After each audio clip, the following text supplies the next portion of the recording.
Hi hello నమస్తే all. ఎలా ఉన్నారు అందరూ?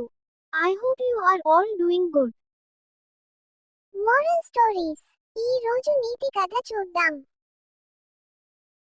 ఒక పల్లెటూరిలో మాధవి అనే బుద్ధిమంతి పాప ఉండేది. ఆమెకు మాటంటే ఎంతో గౌరవం.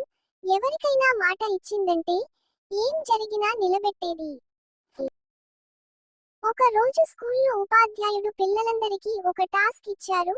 రేపు ప్రతి ఒక్కరూ తమ జీవితంలో ఇచ్చిన ఒక మాటను ఎలా నిలబెట్టారో చెప్పాలి. అందరూ ఓకే అన్నారు. మాధవి: అమ్మా, నేను రేపు స్కూల్లో చెప్పాల్సిన అంశం. నేను ఏమైనా మాట నిలబెట్టిన సంఘటన ఏదైనా ఉందా? తల్లి నవ్వుతూ: నీకు గుర్తుందా? నీవు 5 సంవత్సరాల వయస్సులో నాన్నకి నేను నా పని చేసుకుంటా అన్నావు.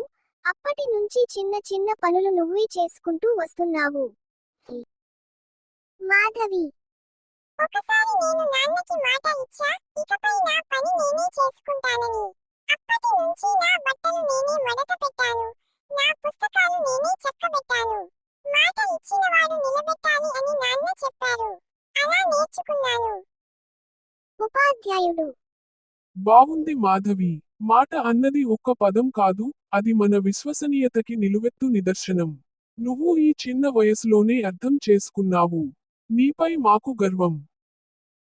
ఆ రోజు తర్వాత మాధవి మాటలు నిలబెట్టే పద్ధతిని చూసి గ్రామంలోని ఇతర పిల్లలు అలాగే ప్రవర్తించడం మొదలుపెట్టారు. మాటను నిలబెట్టుకోవడం ఎంత గొప్ప విషయమో అందరికీ అర్థమైంది. బోధన. మోరల్ ఆఫ్ ద స్టోరీ: మాట ఇవ్వడం కన్నా ఆ మాట నిలబెట్టుకోవడమే మహోన్నతం.